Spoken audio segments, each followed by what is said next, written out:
ഞാൻ പെട്ടെന്ന് തന്നെ ഒരു സിനിമയിൽ വരുന്നു, അതിൽ കൂടെ അഭിനയിച്ച ആളോട് പ്രേമാവുന്നു, ഇനി ഞങ്ങൾ ഇനി പ്രേമിച്ച് നടക്കുക അതൊക്കെ ആയി കഴിഞ്ഞാൽ ആൾക്കാർ ഇനി എന്ത് പറയും, they might not take it in the right sense, ഇത് ഒരു റിലേഷൻഷിപ്പ് ആയിട്ട് എടുക്കണമെന്നില്ല, അങ്ങനത്തെ ഒക്കെ ടെൻഷൻ ഉണ്ടായിരുന്നു. അപ്പൊ ഞാൻ പറയുന്നത് കല്യാണപ്രായം ആവുമ്പം വീട്ടിൽ വന്ന് സംസാരിച്ചാൽ എനിക്ക് ഓക്കെ, പക്ഷെ എനിക്ക് അതുവരെ ഈ ലൈൻ അടിച്ച് നടക്കാനൊന്നും താല്പര്യമില്ല എന്നുള്ള ഇതിലാണ് ഞാൻ സ്റ്റാർട്ട് ചെയ്തത്. പിന്നെ നമ്മൾ സംസാരിക്കാൻ തുടങ്ങുമ്പോൾ പിന്നെ അത് അങ്ങനെ ആയി പോകുമല്ലോ. അങ്ങനെ സംഭവിച്ചതാണ്. അപ്പൊ ഞാൻ ആദ്യം വീട്ടിൽ പോയി അമ്മയോട് ഇങ്ങനെ പറഞ്ഞു, ഇങ്ങനെ ഒരു സംഭവം ഉണ്ട്, എന്ത് ചെയ്യണം പറഞ്ഞു. നിനക്ക് ഓക്കെ ആണ്, അവരെ സംബന്ധിച്ചിടത്തോളം എല്ലാം നോക്കുമല്ലോ. ആ സമയത്ത് പെൺകുട്ടിയാണ്, കല്യാണം കഴിച്ചു കൊടുക്കുമ്പം റിലീജിയൻ, കാസ്റ്റ് ഒക്കെ നോക്കും. അപ്പൊ അതൊക്കെ നോക്കി നമ്മൾക്ക് പറയാൻ ഇപ്പം ഗ്രാൻഡ് പേരൻസിനോ റിലേറ്റീവ്സിനോ കുറ്റം പറയാനൊന്നുമില്ല.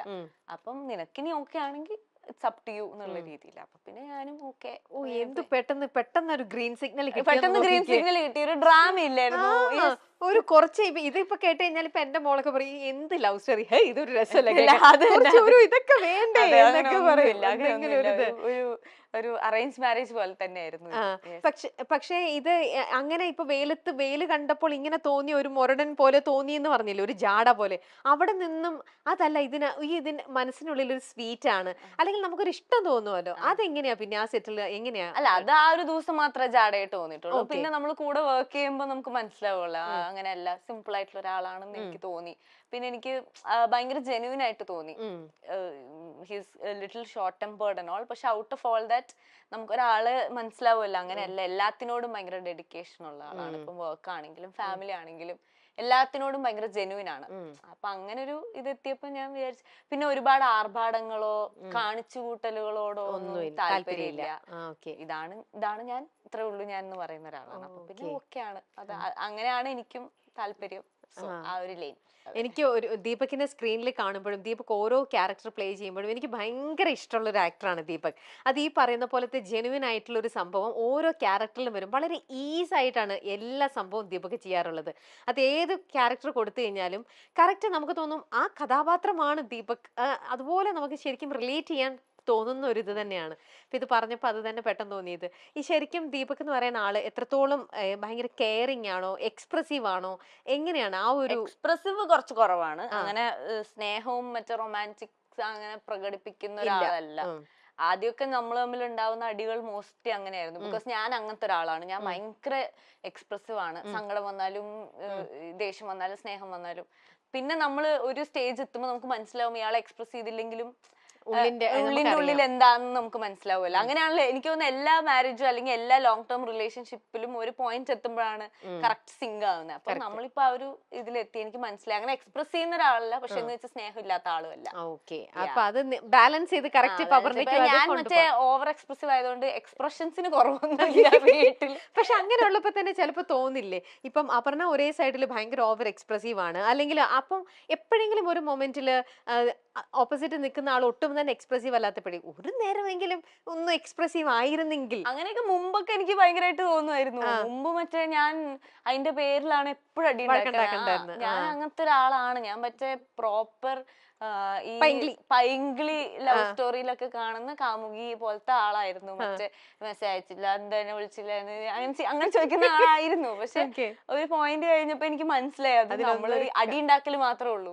പിന്നെ അത് കൊറേ കഴിയുമ്പോ നമ്മള് ഈ ഇൻസ്റ്റഗ്രാമിൽ ഇതിലൊക്കെ കാണില്ലേ റെഡ് ഫ്ലാഗ് ഗ്രീൻ ഫ്ലാഗ്, അതിലൊന്നും എനിക്ക് I don't feel like it's life. At the end of the day it doesn't matter. You have to like എപ്പോഴും ഇങ്ങനെ കാണിച്ചുകൊണ്ടിരിക്കുന്നതിലും ഉപരി നമ്മൾ എന്താണോ അത് കാണിക്കുന്നത്.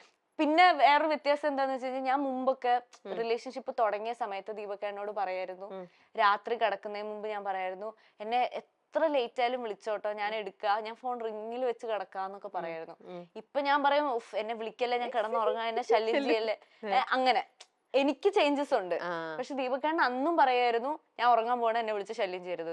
ഇന്നും പറയും ഞാൻ ഉറങ്ങാൻ പോണ എന്നെ വിളിച്ച് ശല്യം ചെയ്യരുത്.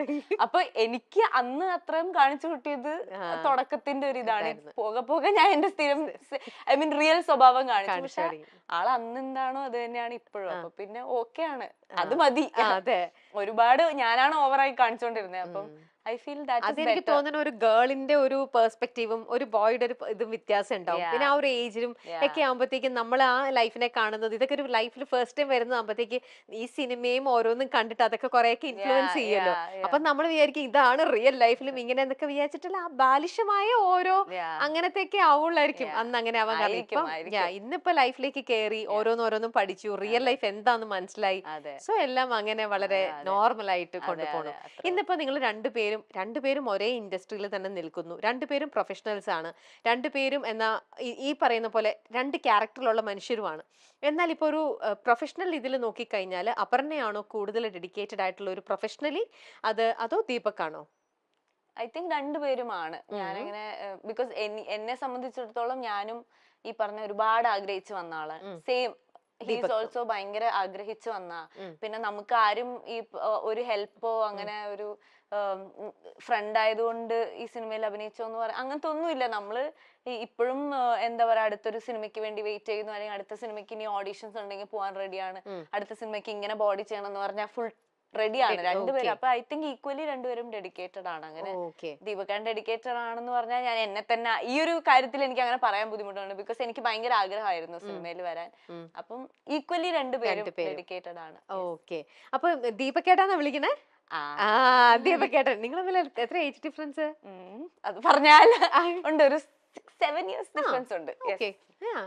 ബിക്കോസ് ഞാൻ ദീപക്കേട്ടാന്ന് വിളിക്കാൻ കാരണം മറ്റേ ആദ്യം ഞാൻ കാണുന്നത് കോ ആക്ടർ ആയിട്ടാണല്ലോ. അപ്പം വിനീതേട്ടൻ, ബേസിലേട്ടൻ, ദീപക്കേട്ടൻ ഇവരൊക്കെ അങ്ങനെ വിളിച്ചിട്ട് പെട്ടെന്ന് റിലേഷൻഷിപ്പ് ആകുമ്പോ ഇന്ന് മുതൽ ഇനി ഞാൻ ദീപക് വേണ്ടല്ലോ, അതുകൊണ്ട് അങ്ങനെ അങ്ങ്. തിരിച്ച് ദീപക് എങ്ങനെ വിളിക്കണേ? ഒന്നും വിളിക്കാറില്ല എന്നെ. വിളിക്കുമ്പോ എനിക്ക് മനസ്സിലാവും എന്നെ വിളിക്കുന്നതെന്ന്. അപ്പൊ അങ്ങനെ ആൾക്കാരെ മുന്നിൽ നിന്ന് ഇങ്ങനെ അപർണാന്ന് വിളിക്കുന്നല്ലാണ്ട് മറ്റേ എന്റെ അനിയനും അവന്റെ ഗേൾഫ്രണ്ടും ഒക്കെ കളിയാക്കും. മറ്റേ ആ സിനിമയിലെ ഏലിയൻസ് വരും അതുപോലെയാണ് ഇവര് തമ്മിലുള്ള. അങ്ങനെ വിളിക്കാറൊന്നുമില്ല, പ്രത്യേകിച്ച് പേരൊന്നുമില്ല. വിളിച്ചു കഴിഞ്ഞാൽ എനിക്ക് അങ്ങനെ. പ്രകാശൻ എന്ന സിനിമയിലൂടെ അഭിനയ രംഗത്തെത്തിയ താരമാണ് അപർണ. മനോഹരം എന്ന സിനിമയിലൂടെയാണ് ശ്രദ്ധ നേടുന്നത്. ഈ ചിത്രത്തിൽ അപർണയ്ക്കൊപ്പം ദീപക് പറമ്പോലും ഒരു പ്രധാന കഥാപാത്രത്തെ അവതരിപ്പിച്ചിരുന്നു. ബീസ്റ്റ് എന്ന വിജയ ചിത്രത്തിൽ തമിഴകത്തിറങ്ങിയ അപർണ കഴിഞ്ഞ വർഷം റിലീസ് ചെയ്ത ഡാഡ എന്ന തമിഴ് ചിത്രത്തിൽ നായികയായി മികച്ച പ്രകടനത്തിലൂടെ കയ്യടി നേടിയിരുന്നു. ആദി കേശവയിലൂടെ കഴിഞ്ഞ വർഷം തന്നെ തെലുങ്കിലും അരങ്ങേറ്റം നടത്തി. സീക്രട്ട് ഹോമാണ് അവസാനം റിലീസെത്തിയ സിനിമ.